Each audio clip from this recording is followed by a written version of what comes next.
আসসালামু আলাইকুম। আমার ষষ্ঠ শ্রেণীর শিক্ষার্থীবৃন্দ, তোমাদেরকে অনলাইন ক্লাসে স্বাগতম জানাচ্ছি। আমি খায়রুন্নেসা, সহকারী শিক্ষক, Ahmed Bawani academy school and college. আজ আমি তোমাদেরকে যে পাঠদানটা করাতে এসেছি সেটা হচ্ছে আমাদের সরকার নির্দেশিত সংক্ষিপ্ত সিলেবাসের উপর। আজ তোমাদের আমি যে অধ্যায়টা পড়াবো সেটা হচ্ছে প্রথম অধ্যায়ের উপর, 5, 6, 7 এবং 8। তোমরা একটু স্ক্রিনে দেখে নাও।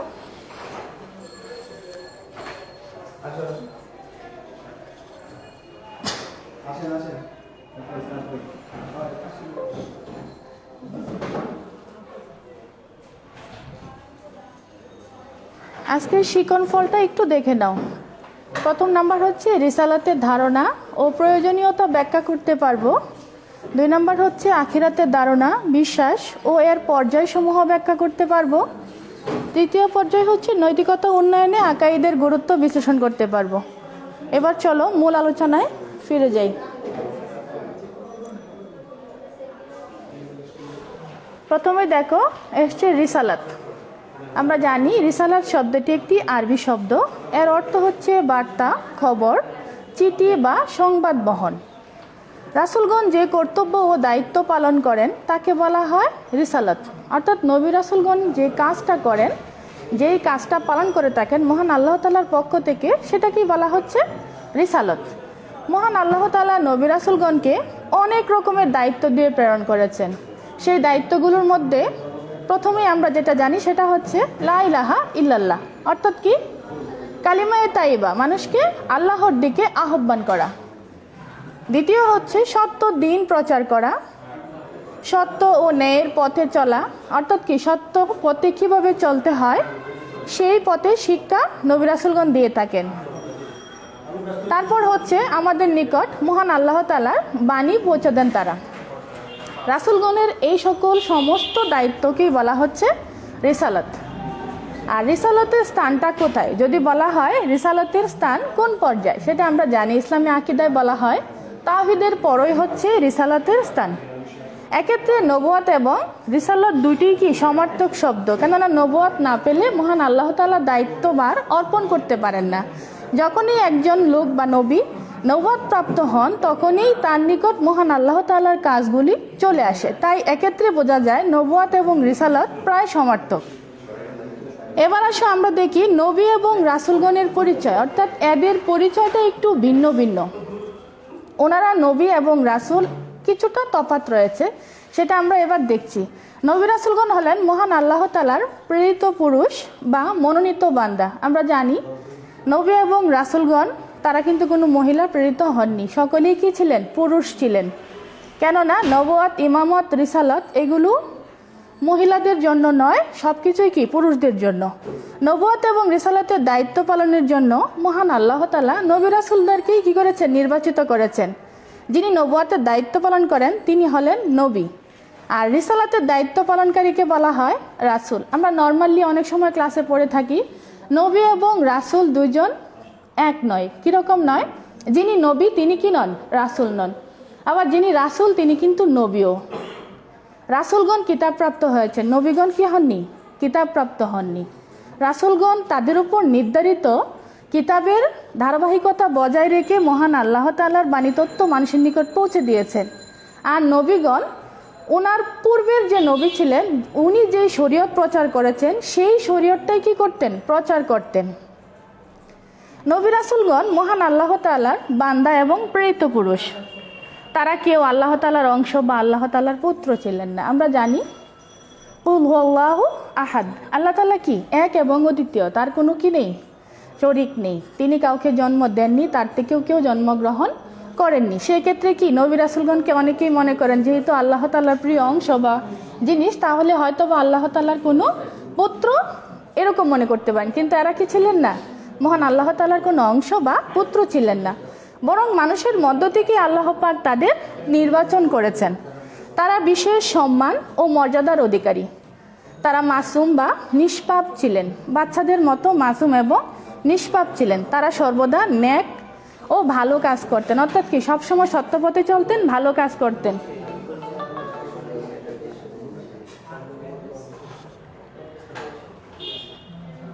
তারা উত্তম চরিত্রের অধিকারীও ছিলেন।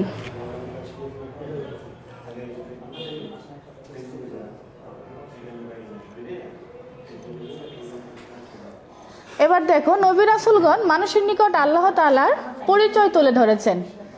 আমরা যে মানুষ, আমরা যে চলাফেরা করি, আমাদের যে কর্ম দক্ষতা, এই সব কিছু কি এমনি এমনি আসেনি। এগুলি পরিচয় দেওয়ার জন্য নবী রাসূলগণ মানুষের নিকট আসতেন এবং মহান আল্লাহ তাআলার পরিচয় তুলে ধরেন। তারা মানুষকে মহান আল্লাহর দিকে দাওয়াত দিতেন, মানুষকে সত্য ও ন্যায় শিক্ষা দিতেন। তারা মানুষের নিকট আল্লাহ তাআলার বাণী ও বিধান পৌঁছে দিতেন। মহান আল্লাহ তাআলার আদেশ নিষেধ মেনে চলে মানুষকে হাতে কলমে শিক্ষা দিতেন। যেন মহান আল্লাহ তাআলার আদেশ এবং নিষেধ মেনে চলেন, সেজন্য নবী রাসূলগণ তাদেরকে হাতে কলমে শিক্ষা দিতেন। তারা সবসময় মানুষের কল্যাণ কামনাও করতেন। নবী এবং রাসূলগণের মধ্যে অনেক পার্থক্য রয়েছে, আমি আগেও বলেছি, এবার আরও একটু বলছি। যাদের নিকট আসমানি কিতাব এসেছিল তারা ছিলেন রাসূল, আর যাদের নিকট কোনো আসমানি কিতাব আসেনি তারা হলেন নবী। নবীরা পূর্ববর্তী রাসূলের প্রচারিত ধর্ম প্রচার করতেন। এর আগেই আমি বলেছি, মহান আল্লাহ তাআলা পৃথিবীতে অনেক নবী রাসূল পাঠিয়েছেন। পৃথিবীর প্রত্যেক সম্প্রদায়ের জন্যই নবী রাসূল এসেছেন। এক মতে তাদের সংখ্যা সর্বমোট 1,24,000। সংখ্যাটা আবার দেখে নাও, 1,24,000। অন্য মতে তাদের সংখ্যা ছিল 2,24,000। তার মধ্যে 313 জন ছিলেন রাসূল। এটা মিশকা শরীফের একটি হাদিস। অথবা বোঝা যায় প্রত্যেক রাসূলই কি ছিলেন? নবী ছিলেন, কিন্তু প্রত্যেক নবী রাসূল ছিলেন না। সর্বপ্রথম নবী ছিলেন হযরত আদম আলাইহিস সালাম এবং সর্বশেষ নবী হচ্ছে হযরত মুহাম্মদ সাল্লাল্লাহু আলাইহি সাল্লাম। তারপর দুনিয়াতে আর কোনো নবী আসেননি বা আসবেনও না। এবার দেখো, নবী রাসূলগণ প্রেরণের যে একটা প্রয়োজনীয়তা রয়েছে, সেটা কি জন্য, কেন তাদেরকে প্রেরণ করা হয়েছিল, তাদের প্রয়োজনীয়তা কি? নবী রাসূলগণ মানুষকে মহান আল্লাহ পাকের পরিচয় জানিয়েছেন। এটা হচ্ছে একটা বিশাল প্রয়োজন। নবী রাসূলগণ যদি পৃথিবীতে মহান আল্লাহ তাআলার বাণী না নিয়ে আসতেন, তাহলে আমরা মহান আল্লাহ তাআলার কুদরতি কারিশমা, তার শক্তি, তার সামর্থ্য, তিনি যে গাফুরুর রাহিম, তিনি যে একক অধিপতি এবং সর্বকিছুর মালিক, এই সব কিছু আমরা কি করতে পারতাম না, জানতে পারতাম না। তারপর হচ্ছে তারা আমাদেরকে আল্লাহ তাআলা ও সত্য দিনের প্রতি আহ্বান করতেন। একজন যে সৃষ্টিকর্তা রয়েছে, তিনি যে আমাদের মহান আল্লাহ, তিনি যে আমাদের রিজিক দাতা, সেটা আমাদেরকে কে জানিয়েছেন? নবী রাসূলগণ জানিয়েছেন। নয়তো আমরা কি হতাম? মূর্তি পূজা করতাম, অগ্নি পূজা করতাম, সূর্য পূজা, এরকম গাছ, মানে হিন্দু অন্যান্য ধর্মাবলম্বীদের মতো অনেক শিরকে আমরা কি করতাম? জড়িয়ে পড়তাম। এই জন্য নবী রাসূলগণের প্রেরণাটা বা প্রেরণের প্রয়োজনীয়তা ছিল অত্যাধিক কার্যকরী। ভালো মন্দ, ন্যায় অন্যায় ইত্যাদির পার্থক্য নবী রাসূলগণই শিক্ষা দিতেন। কোনটা ভালো কাজ, কোনটা মন্দ কাজ, কোন পথে গেলে ফুল, কোন পথে গেলে কাঁটা, কোন কাজ করলে জান্নাত, কোন কাজ করলে জাহান্নাম, সেগুলো শিক্ষা কি নবী রাসূলগণই দিতেন। তারা মানুষকে উন্নত উত্তম চরিত্রের শিক্ষা দিতেন। আখলাকে হামিদা কোনগুলো, আখলাকে জামিমা কোনগুলো, এগুলো শিক্ষা নবী রাসূলগণই আমাদেরকে দিতেন। তারা জান্নাতে যাওয়ার পথ নির্দেশ করতেন, কিভাবে জাহান্নামের শাস্তি থেকে বেঁচে থাকা যায় সেই শিক্ষাও দিতেন। সেজন্য নবী রাসূলগণ প্রেরণের প্রয়োজনীয়তা ছিল অনস্বীকার্য এবং এটা খুবই গুরুত্বপূর্ণ আমাদের জন্য। তারা মানুষের নিকট আসমানি কিতাবসমূহের বাণী পৌঁছে দিতেন। আসমানি কিতাব কয়টি? 104 খানা। এর মধ্যে 100 খানা হচ্ছে সহিফা, বাকি 4 খানা হচ্ছে বড় কিতাব। তার মধ্যে কি আছে? তাওরাত, আমাদের প্রথম হচ্ছে কোরআন, তাওরাত, জাবুর এবং ইনজিল। হাতে কলমে মানুষকে আল্লাহ তাআলার বিধানও তারা কি করতেন? শিক্ষা দিতেন। এই জন্য তাদের প্রেরণটা বা তাদের প্রয়োজনীয়তা আমাদের জীবনে অনস্বীকার্য। এবার আসো রিসালাতে বিশ্বাসের গুরুত্ব। রিসালাতকে কেন বিশ্বাস করতে হবে, এর উপর কেন এত গুরুত্ব দেওয়া হয়েছে, সেটা আমরা জানব। আমরা জানি তাওহীদের পরপরই হচ্ছে রিসালাতের স্থান। তাওহীদ মানে বুঝি তো, মহান আল্লাহ তাআলাকে এক এবং অদ্বিতীয় সত্তা হিসেবে বিশ্বাস করার নামই হচ্ছে কি? তাওহীদ। আর সেই তাওহীদের পরেই হচ্ছে রিসালাতের স্থান। তার মানে এর গুরুত্ব অনেক বেশি। রিসালাতে বিশ্বাস আমাদের জন্য অনেক গুরুত্বপূর্ণ। রিসালাতে অর্থাৎ নবী রাসূলগণকে বিশ্বাস না করলে আমরা কেউ মুমিন হতে পারবো না। আকাইদের অনেকগুলো বিষয় আমরা পড়েছি, তার মধ্যে কি নবী রাসূলগণের প্রতি বিশ্বাসও একটা অংশ। কেননা নবী রাসূলগণই আমাদেরকে আল্লাহ তাআলার পরিচয় জানিয়েছেন, তার বাণী পৌঁছে দিয়েছেন। তাদেরকে বিশ্বাস না করলে আল্লাহ তাআলা ও তার বাণীকে অস্বীকার করা হয়। অতএব ঈমানের অন্যতম অঙ্গ হচ্ছে রিসালাতের প্রতি বিশ্বাস স্থাপন করা। নবী রাসূলগণ ছিলেন মহান আল্লাহ তাআলার প্রিয় বান্দা এবং প্রেরিত মানব। মানুষের হিদায়াতের জন্য আল্লাহ তাআলা তাদের প্রেরণ করেছেন। মহান আল্লাহর প্রেরিত সব নবী রাসূলের প্রতি আমরা কি করব? ঈমান আনব এবং ওনাদের যে দেখানো পথ সে পথেই আমরা চলার চেষ্টা করব। আমাদেরকে অবশ্যই মনে রাখতে হবে, রিসালাতে যদি সঠিকভাবে আমরা বিশ্বাস না করি, অর্থাৎ কি আকাইদের কোনো একটা অংশ যদি আমরা বিশ্বাস না করি, তাহলে আমরা পূর্ণাঙ্গ মুমিন হতে পারবো না। সেজন্য রিসালাতে বিশ্বাসের গুরুত্বটা অত্যাধিক। এবার আমি দ্বিতীয় যে আমার টপিকটা ছিল সেটা হচ্ছে আখিরাত। তোমরা দেখো, আখিরাত শব্দটি একটি আরবি শব্দ, এর অর্থ হচ্ছে পরকাল। আর আমরা যে দুনিয়াতে বেঁচে আছি, এই দুনিয়ার জীবনটাকে বলা হচ্ছে ইহকাল, আর ইহকালের পরের জীবনই হলো পরকাল। আরবিতে একে বলা হয় আখিরাত। এই জীবনের শুরু আছে কিন্তু শেষ নেই। আখিরাতে মানুষ জান্নাতের শান্তি বা জাহান্নামের শাস্তি ভোগ করবে। অর্থাৎ কি, আখিরাতে গেলে আমরা আমাদের কৃতকর্মের ফল ভোগ করব। আর দুনিয়া মাজরাতুল আখিরা, দুনিয়া হচ্ছে আখিরাতের শস্যক্ষেত্র। সেই শস্যক্ষেত্রে আমরা যেরকম ফসল উৎপাদন করব তার ফলও আমরা তেমনই পাব। যেমন যদি আমরা কোনো জমির মধ্যে গম চাষ করি, নিশ্চয়ই আমি গমই পাবো। যদি ধান চাষ করি তাহলে ধানই পাবো। আবার এর যদি বেশি করে যত্ন নেই তাহলে ফলনটাও বেশি পাবো। ঠিক তেমন যদি আমরা দুনিয়াবী জীবনে মহান আল্লাহর নির্দেশ মেনে চলি এবং নবী রাসূলের দেখানো পথে চলি, তাহলে আমাদের জন্য জান্নাতটা কি হয়ে যাবে? সুন্দর এবং সহজ হয়ে যাবে। আর যদি আমরা তার আদেশ নিষেধ মেনে না চলি, অন্যায় কাজ করি, তাহলে কি হবে? আমাদের জন্য জাহান্নাম নির্ধারিত হয়ে যাবে। অর্থাৎ দুনিয়ার কর্মফলই হবে আখিরাতের হয় পুণ্যের রাস্তা, নয় কি পাপের রাস্তায় আমাদের যেতে হবে। অর্থাৎ হয় জান্নাত নয় জাহান্নাম। আর সেটার কর্মফল কোথায়? আমাদের এই দুনিয়ায়। আমি আবারও বলছি, আর দুনিয়া মাজরাতুল আখিরা, দুনিয়া হচ্ছে আখিরাতের শস্যক্ষেত্র। দুনিয়ায় তুমি যেমন কাজ করবে তার ফল তোমাকে আখিরাতে তেমনই ভোগ করতে হবে। আখিরাতের বিশ্বাসের গুরুত্বটা এবার আরেকটু ভালো করে দেখে নাও। তাওহীদ ও রিসালাতের বিশ্বাসের পরপরই আমাদেরকে কি করতে হবে? আখিরাতে বিশ্বাস করতে হবে। আখিরাতে বিশ্বাস না করলে কেউ মুমিন হতে পারবে না। আখিরাতে বিশ্বাস মানুষকে চরিত্রবান এবং সৎকর্মশীল করে থাকে। আমরা আখিরাতকে বিশ্বাস কেন করব? আমাদেরকে অবশ্যই জানতে হবে। আমরা জানি কুল্লু শাইইন ইয়ারজিউ ইলা আসলিহি, প্রত্যেক জিনিসই তার মূলের দিকে প্রত্যাবর্তন করবে। আবার কুল্লু নাফসিন যায়িকাতুল মাউত, প্রত্যেক প্রাণী কি মরণশীল।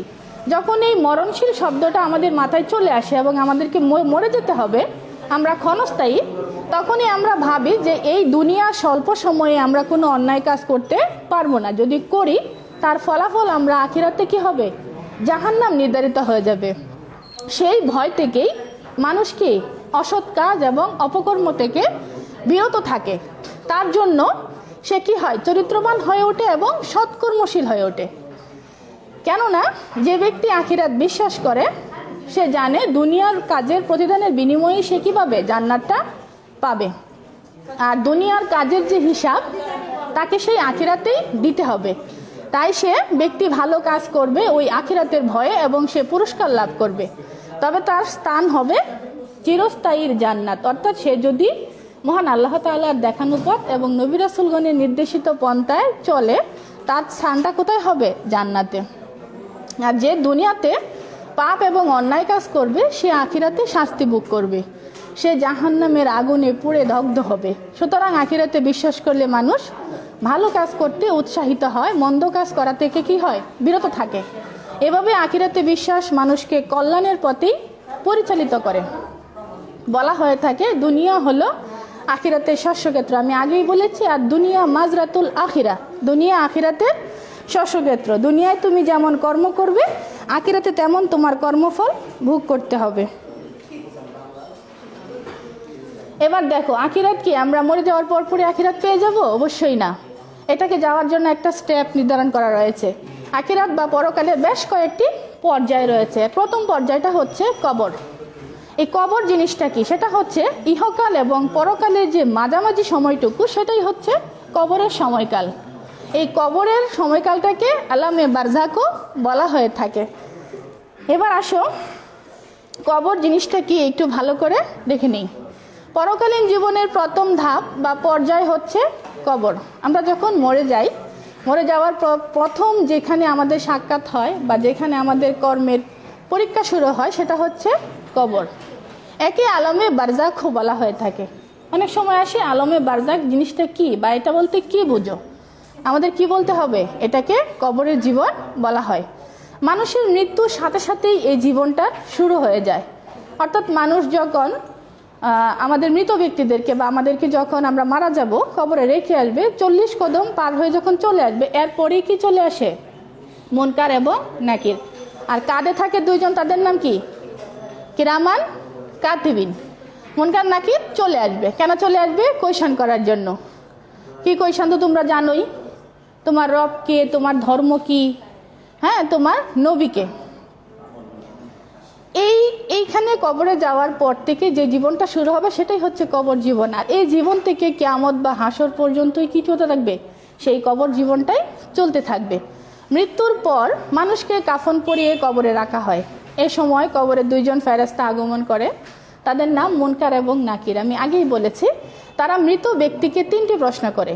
মানে কি? তোমার রবকে, তোমার ধর্ম কি, তোমার নবীকে। যেসব লোকের কবর দেওয়া হয় না তারাও এই প্রশ্ন থেকে রেহাই পায় না।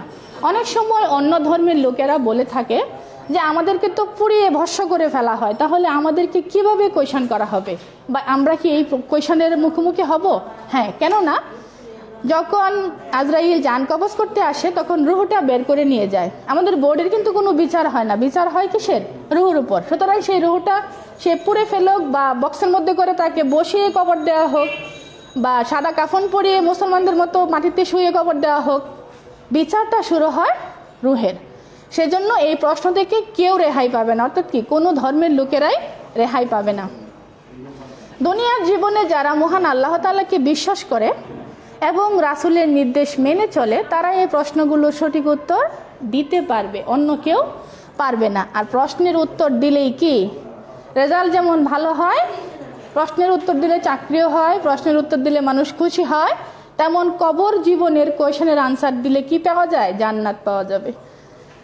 আর দুনিয়াতে যারা ঈমান আনেনি, দিন মেনে চলেনি, তারা এসব প্রশ্নের উত্তর দিতে অবশ্যই পারবে না। তারা সে সময় শুধু আফসোস করে বলবে কবরের জীবন তাদের জন্য হবে অতি কষ্টদায়ক। তারা আবার বের হয়ে আসতে চাইবে, তারা সুযোগ চাইবে, আমাকে আবার দুনিয়াতে পাঠানো হোক, আমি একটা বার সুযোগ চাই। কিন্তু না, মৃত্যুর সাথে সাথে মানুষের সকল দরজা বন্ধ হয়ে যায়। শুধুমাত্র 3টি দরজা খোলা থাকে। সেটা কি? উপকারী জ্ঞান। যদি তুমি দুনিয়ার জীবনে বেঁচে থেকে মানুষকে কোরআন শিক্ষা দাও, মানুষকে আরবি শিক্ষা দাও, ভালো কোনো পথ দেখাও, মসজিদে কোরআন শেখানো হয়, এমনকি তালিমের মাধ্যমে ভালো ভালো দিনই শিক্ষা দেওয়া হয়, সেই দিনগুলো মসজিদ তৈরি করা হয়, মাদ্রাসা তৈরি করা হয়, সেখান থেকে ওই সবটা পাওয়া যাবে। আরও কি পাওয়া যায়? যদি কোনো নেককার বা তুমি সৎ নেককার সন্তান তোমার থেকে থাকে, সে যদি আলেম থাকে, হাফেজ থাকে, সে তোমার জন্য দোয়া করে, সেই দরজাটাও কি থাকে? খোলা থাকে। এই 3টি রাস্তা ছাড়া এছাড়া সকল রাস্তায় কি হয়ে যায়? বন্ধ হয়ে যায়। এবার দেখো, দ্বিতীয় কবর গেল, এবার হচ্ছে কিয়ামত। কিয়ামত শব্দের অর্থ কি? কিয়ামত শব্দের অর্থ হচ্ছে মহাপ্রলয়। পৃথিবীতে এমন এক সময় আসবে যখন মানুষ মহান আল্লাহ তাআলাকে ভুলে যাবে।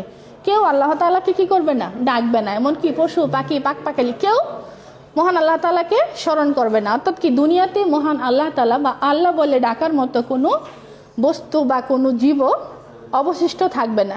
সেই সময় মহান আল্লাহ পাক এই দুনিয়া ধ্বংস করে দেবে। অর্থাৎ কি যদি একজন মানুষকেও মহান আল্লাহকে ডাকার মতো ডাকেন বা ডাকার মতো ডাকেন এবং বেঁচে থাকেন ডাকার জন্য, সে পর্যন্ত এই দুনিয়া কি হবে না? ধ্বংস হবে না।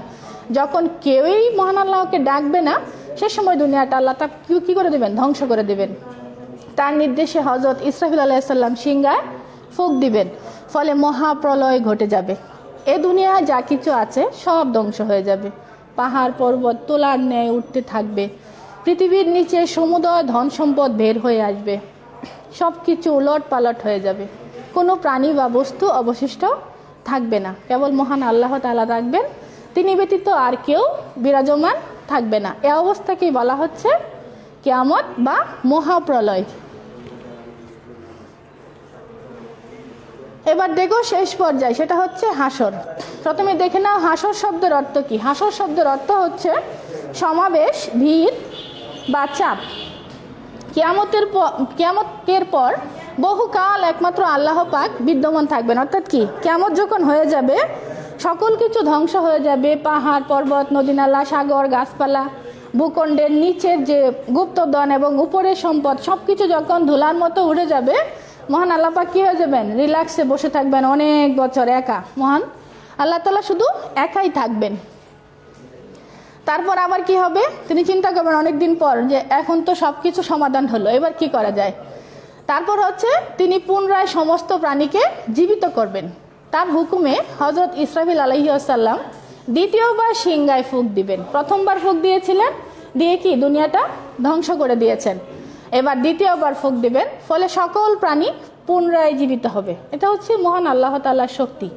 তিনি মানুষকে ইচ্ছা করলেই মৃত্যুদণ্ড দিতে পারেন, ইচ্ছা করলেই বাঁচিয়ে তুলতে পারেন। তাহলে পুনরায় জীবিত করা হবে। একে বলা হয় মৃত্যুর পর পুনরুত্থান, মানে কি পুনরায় জীবন দান। এ সময় একজন ফেরেশতা সবাইকে আহ্বান করবেন, ফলে সকলে একটি বিশাল ময়দানে সমবেত হবে। আর এই সমবেত জায়গাটা কি বলা হচ্ছে হাসর। মহান আল্লাহ তাআলা এখানে সকলের পাপ পুণ্যের হিসাব নেবেন। সকল মানুষকে সে সময় আল্লাহ তাআলার সামনে জবাবদিহি করতে হবে। ওই সময় সূর্য মাথার অতি নিকটে থাকবে, বলা হয়ে থাকে প্রায় হাফ বিঘা পরিমাণ সূর্য উপরে থাকবে।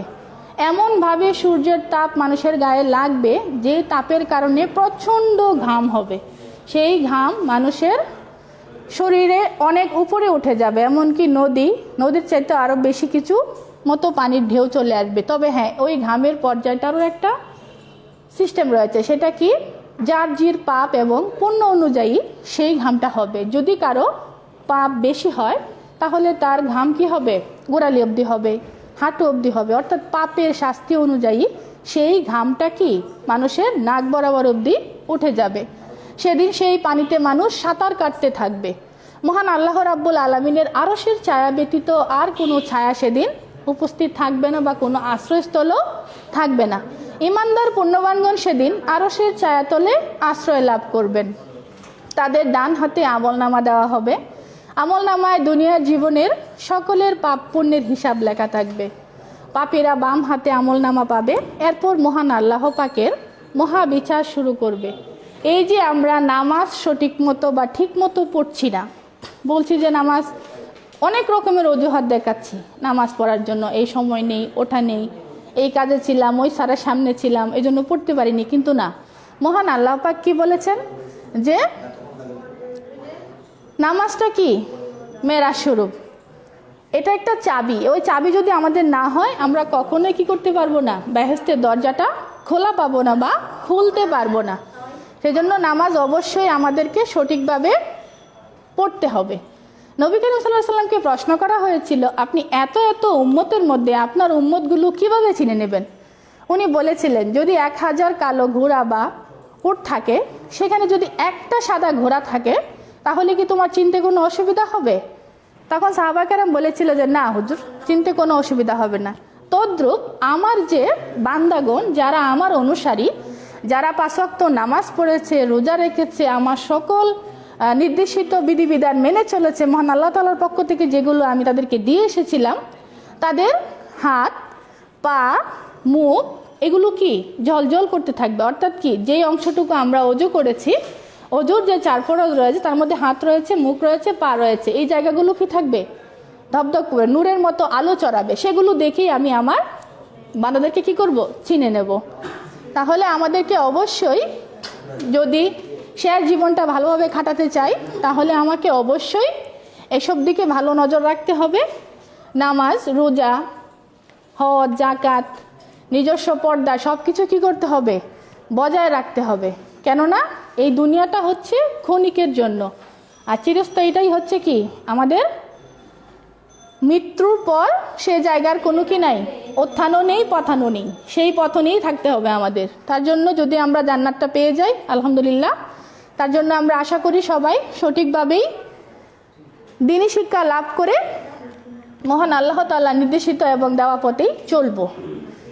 জীবনের সকল পাপ পুণ্যের হিসাব লেখা থাকবে ওই আমল নামা যাদের ডান হাত এবং বাম হাতে দেওয়া হবে। পুণ্যবানদের আমল নামা দেওয়া হবে ডান হাত এবং পাপীদের আমল নামা দেওয়া হবে বাঁ হাতের দিকে। হাসরের ময়দানে মানুষের পাপ পুণ্যের ওজনও করা হবে। এটি সম্পন্ন হবে মিজানের মাধ্যমে। মিজান শব্দের অর্থ হচ্ছে দাঁড়িপাল্লা। এটি হচ্ছে একটি পরিমাপ যন্ত্র। যাদের পুণ্যের পাল্লা ভারী হবে তারা জান্নাতে প্রবেশ করবে, তারা জান্নাতের নানা রকম নিয়ামত ভোগ করবে, সেখানে তারা যা চাইবেন তাই পাবেন। যাদের মিজানের পাল্লা ভারী হবে না, হালকা হয়ে যাবে, তারা কি হয়ে যাবে? জাহান্নামী হয়ে যাবে। আর জাহান্নাম হচ্ছে ভীষণ কষ্টের জায়গা, সেখানে তারা আগুনে দগ্ধ হবে আর কখনো মারা যাবে না, বরং কষ্ট ভোগ করতেই থাকবে। বর্তমান সময়ে তো গায়ে আগুন লেগে গেলে মানুষ মারা যায়, বার্নেমে নিয়ে যাওয়া হয়, কয়েকদিন পর মারা যায়, কিন্তু সেখানে কি হবে না, কখনোই মৃত্যু হবে না। পড়বে পড়বে পড়বে, গা থেকে চামড়া কষে কষে পড়বে, মাথা অবধি নাক হাত সব গলে গলে পড়বে, কিন্তু কোনো মৃত্যু নেই। মৃত্যুর পরবর্তী অনন্ত জীবনেই হচ্ছে কি আখিরাত। সেখানে মানুষের পাপ পুণ্যের হিসাব নেওয়া হয়। পুণ্যবানগণ জান্নাতে প্রবেশ করে এবং পাপীগণ কি হয়? জাহান্নামে প্রবেশ করে। এবার আসো আকাইদ এবং নৈতিকতা। নৈতিকতা অর্জনে আকাইদের কতটুকু প্রয়োজনীয়তা বা গুরুত্ব রয়েছে সেটা আমরা দেখব। ইসলামের মূল বিষয়সমূহের প্রতি বিশ্বাস স্থাপনের নামই হচ্ছে কি আকাইদ। আমরা আগে পড়েছি ইসলামের মৌলিক বিষয়সমূহের উপর বিশ্বাস স্থাপন করার নামই হচ্ছে আকাইদ। এখানে যেমন বলা হয়েছে তাওহীদ, রিসালাত, আখিরাত ইত্যাদি। আর নৈতিকতা হচ্ছে নীতির অনুশীলন করা, নীতির অনুশীলন অর্থাৎ কথা কাজে ও উত্তম রীতিনীতির অনুশীলন করা। কি বলা হচ্ছে? কথায়ও তোমাকে সুশ্রী এবং ভদ্র হতে হবে, অশালীন কোনো কথা বলা যাবে না, কাজে উত্তম, কোনো অকাজ বা খারাপ কোনো কাজ করা যাবে না, উত্তম রীতিনীতির অনুশীলন করা, যেই রীতি ইসলাম সিদ্ধ বা ইসলাম থেকে চলে এসছে সেই রীতির অনুসরণ করতে হবে। মার্জিত ও বিনয়ী হওয়া, উদ্ধত হওয়া যাবে না, বিনয়ী হতে হবে। উত্তম চরিত্রবান হওয়া, উত্তম চরিত্র মানে কি আখলাকে হামিদার অন্তর্ভুক্ত হতে হবে, তাহলে কি হবে? আমরা নৈতিকতা অর্জনে সক্ষম হব। অন্যায়, অশ্লীল ও অশালীন বিষয়সমূহ পরিত্যাগ করাও কি নৈতিকতার অন্তর্ভুক্ত। তাহলে নৈতিকতা মানে হচ্ছে নীতির অনুশীলন, অর্থাৎ কি আমরা নীতি বহির্ভূত কোনো কাজ করতে পারবো না। নৈতিকতা ও নীতির অনুসরণ মানব জীবনের গুরুত্বপূর্ণ একটা সম্পদ। নীতিহীন মানুষ কিসের সমান জানো তো? পশুর সমান। নীতিহীন মানুষ পশুর সমান। পশুর যেমন কোনো বোধ নেই, তাদের কোনো বাক্য নেই, যে কোনো কাজ করতে পারে, তাদের কোনো জবাবদিহিতা নেই, ঠিক সেরকম নীতিহীন মানুষও পশুর সমান।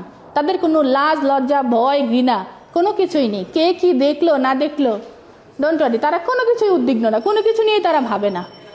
হলো বাস, কাজটা করলাম। সে যা ইচ্ছা তাই করতে পারে, ভালো মন্দ কল্যাণ অকল্যাণ কোনো কিছুরই সে পরোয়া করে না। কার ক্ষতি হলো সেটাও দেখলো না, কার ভালো হলো সেটাও দেখলো না, সে মজা পেলো সেটাই সে করলো। পশু যেরকম ঠিক সেও সেরকম। সে শুধু নিজের লাভটাই বোঝে এবং নিজের যেটা ভালো হবে কল্যাণ হবে সেটাই বোঝে। নীতিহীন মানুষটাও কি ঠিক তেমনি ওই পশুর মতো। সে কোনোরূপ আইন কানুন বিধিবিধান মানে না, সে নৈতিক আচরণ পালন করে না, বরং নিজের লাভের জন্য সে অপরের অনেক ক্ষতি সাধন করে। সামান্য একটু নিজের উপকার হবে কিন্তু অন্য একজন অনেক বড় ধরনের ক্ষতি হয়ে যাবে, সে রাস্তায় বসে যাবে, তারপরও তার সে ক্ষতিটা করেই ফেলবে। মিথ্যা, প্রতারণা, ধোঁকা দেওয়া, পরচর্চা ইত্যাদি তার চরিত্রের মধ্যেই ফুটে ওঠে। যে নীতিহীন মানুষ সে সবসময় মিথ্যা কথা বলবে, এটা তার চরিত্রের একটা লক্ষণ। সে প্রতারণা করবে, কথা দিয়ে কথা রাখবে না, ধোঁকা দেওয়া অর্থাৎ কি আমরা মুনাফিকের লক্ষণ পড়েছি না 3টা, সেই লক্ষণগুলো তার মধ্যে কি থাকবে। পরচর্চা করে, মানুষের গীবত করবে, বদনাম করবে, সমাজে সে নানা রূপ অশান্তি সৃষ্টি করবে। ফলে সমাজের কেউই তাকে বিশ্বাস করবে না এবং ভালোবাসবে না। আর তোমরা তোমাদের বাস্তব জীবনে চেয়ে দেখো, এরকম মানুষকে সত্যিই কেউ ভালোবাসে না। যদিও সামনে অনেক সময় টাকার ভয়ে ভয় পায়, কিন্তু পিছনে চলে গেলেই তাকে খারাপভাবে মন্তব্য করে। অন্যদিকে নৈতিকতা মানুষকে প্রকৃত মানুষে পরিণত করে। নীতিবোধ সম্পন্ন মানুষ সমাজে শ্রদ্ধা ও ভালোবাসার পাত্র হয়। অনেক সময় নীতিবোধ সম্পন্ন মানুষ অনেক দরিদ্র হয়। সামান্য একটা স্কুল টিচার, তার মধ্যে যদি নীতি নৈতিকতা থাকে, সে সারা জীবন সম্মানের পাত্র হয়। কিন্তু অনেক কোটিপতি মানুষ গাড়ি থেকে নামবে, উঠবে, যাবে, এসিতে বসবাস করবে, তার কি নেই? কোনো সম্মান নেই বা কোনো শ্রদ্ধাবোধ সে পায় না। ভয়ে অনেকেই সম্মান করে, সালাম দেয়, আসলে অন্তর থেকে নয়। যে ব্যক্তি আকাইদ ও নৈতিকতার সম্পর্কটা কি অত্যন্ত গভীর। আকাইদ বা ইসলামী বিশ্বাসসমূহ মানুষকে নৈতিকতার শিক্ষা দেয়। যে ব্যক্তি আকাইদের বিষয়গুলো ভালোভাবে বিশ্বাস করবে এবং তার চরিত্রে সেগুলোর প্রতিফলন ঘটাবে, তার চরিত্র কি হয়ে যাবে? অবশ্যই সুন্দর হবে। সে সবসময় নীতি ও উত্তম আদর্শের অনুসরণ করেই চলবে। অন্যায়, অত্যাচার, অশ্লীলতার থেকে সবসময় সে দূরে থাকবে। সে কখনো দুর্নীতিকে প্রশ্রয় দেবে না, বরং সমাজ থেকে দুর্নীতি প্রতিরোধে সবসময় সচেষ্ট হবে। আর আমরা আগে অনেকবার বলেছি, আকাইদের প্রথম বিষয়টাই হচ্ছে কি? তাওহীদ। আর তাওহীদ মানে কি? একত্ববাদ। মহান আল্লাহ তাআলা এক এবং অদ্বিতীয় সত্তা হিসেবে বিশ্বাস করাটাকে কি বলা হয়? তাওহীদ বলা হয়। মহান আল্লাহ পাক সবকিছু স্রষ্টা এবং মালিক, তিনি সকল ক্ষমতার অধিকারী ইত্যাদি বিশ্বাস করা মানে কি? মহান আল্লাহ পাকই সমস্ত ক্ষমতার অধিকারী, এটা বিশ্বাস করাটাই কি? তাওহীদ। তাওহীদে এরূপ বিশ্বাসী ব্যক্তি কখনো অনৈতিক কাজ করতে পারে না, কেননা সে জানে সৃষ্টিকর্তা মহান আল্লাহ রাব্বুল আলামিন তাকে সবসময় কি করছেন? দেখছেন এবং তার সকল কাজের হিসাব রাখছেন। কিভাবে? কিরামান কাতিবিন, ডান কাঁধে একজন, বাঁ কাঁধে একজন, দুজন কিন্তু ডায়েরি লিখতেছেন। আবার ডায়েরি প্রতি সপ্তাহে মহান আল্লাহ তাআলার কাছে কি হয়ে যায়? জমা হয়ে যায়। সেই জন্য সে কি করতে পারে না? অন্যায় এবং অনৈতিক কাজ করতে পারে না, যার ফলে সে অত্যাচার এবং পাপ কাজ থেকে কি থাকে? দূরে থাকে। তাওহীদের পরে আসে রিসালাত। রিসালাত হলো নবী রাসূলগণের উপর বিশ্বাস। তারা আল্লাহ তাআলার মনোনীত বান্দা। তারা ছিলেন মানব জাতির শ্রেষ্ঠ সম্পদ এবং নিষ্পাপ বা একদম বাচ্চাদের মতো। কোনো অনৈতিক এবং অশ্লীল কাজ তারা কখনোই করেননি, কাউকে কোনো কিছু বলেও কখনো কষ্ট দেননি। মহান আল্লাহ তাআলার বাণী মানুষের নিকট পৌঁছে দিয়েছেন তারা সুন্দরভাবে। আর সেই পৌঁছে দেওয়ার দায়িত্বটাই হচ্ছে কি? রিসালাত। সুতরাং রিসালাতে বিশ্বাসী মানুষ নবী রাসূলগণের চরিত্র দ্বারা প্রভাবিত হয়। তাদের ন্যায় সেও উত্তম চরিত্র অনুসরণ করে। উদ্ধত ও অশালীন চলাফেরা ও কথাবার্তা তার থেকে কখনোই প্রকাশ পায় না।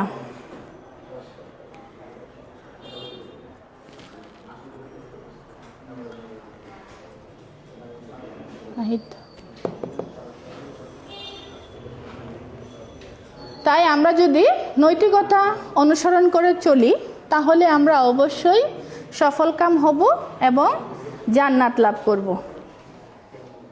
আজকে আমি তোমাদেরকে যে পাঠদানটা করালাম সেটা হচ্ছে বর্তমান যে 1 মাসের সংক্ষিপ্ত সিলেবাস, আমাদের অ্যাসাইনমেন্টের উপর প্রথম অধ্যায়ের প্রথম ক্লাস ছিল আমার এটা, ক্লাস 6-এর জন্য। তোমরা এটা ভালো করে দেখবে এবং বোঝার চেষ্টা করবে এবং টেক্সট বইটা ভালো করে পড়বে। আশা করি তোমরা উপকৃত হবে। আজ এ পর্যন্তই। আগামী ক্লাস নেওয়ার অপেক্ষায় তোমরা এ পর্যন্ত ভালো থাকো, সুস্থ থাকো এবং স্বাস্থ্যবিধি মেনে চলো। আসসালামু আলাইকুম।